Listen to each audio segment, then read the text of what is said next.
এক ভাই খুব মনোযোগ সহকারে কিছু ছবি ছাড়ছে, কন্টেন্ট বানাচ্ছে। অর্থাৎ ফেসবুক থেকে আর্নিং করা যেন যায় সেই চেষ্টাটা তিনি করছেন। তো একটা সময় এভাবে লেগে থাকার পর ওনার কন্টেন্ট মনিটাইজেশন আসলো। এরপর যখন বাস্তবতা দেখলেন যে মনিটাইজেশন আসার পর রিচ কিছুটা কমে গেছে এবং যে 2 পয়সা তার 4 পয়সা করে আসছে প্রায় দিন, বা দেখা গেছে 28 দিনের যে লাস্ট 28 দিন একটা অটোমেটিক থাকে সেখানে দেখার মতো, 28 দিনে $1 হচ্ছে। তো তারপর তিনি খুবই হতাশ, এবং তিনি সেই হতাশা থেকে পোস্ট দিয়েছেন যে ফেসবুক থেকে ইনকাম করা সবার দ্বারা সম্ভব না।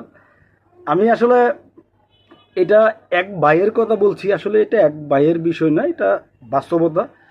যাদের কাছে কোনো কন্টেন্ট থাকে না, অর্থাৎ যে আমি এই বিষয়ে এক্সপার্ট বা ওই বিষয়ে এক্সপার্ট এবং এটা আমি ভালো করার চেষ্টা করছি, ভালো করতে পারি, এই ধরনের কোনো স্পেশাল কন্টেন্ট না থাকলে কিংবা মানুষের স্পেশাল প্রতিভা না থাকলে আসলে ফেসবুকে ভালো করা খুব কঠিন।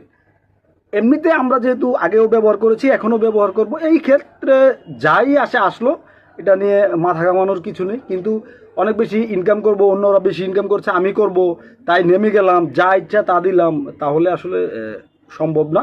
এবং এই যে এক ভাই বললাম, এটা আমি অনেককে দেখেছি। এবং এভাবে আগামী 1 বছরের মধ্যে অসংখ্য কন্টেন্ট মনিটাইজেশন পাওয়া ব্যক্তি এই লাইন থেকে সরে যাবে, অর্থাৎ একটু যে আগ্রহ ছিল সেটা থেকে সরে যাবে এবং তারা তাদের বাস্তবতা বুঝতে শিখবে। বিশেষত্ব না থাকলে কাজের মধ্যে ভালো করা সম্ভব না, এটা সবাই মাথায় রাখতে হবে।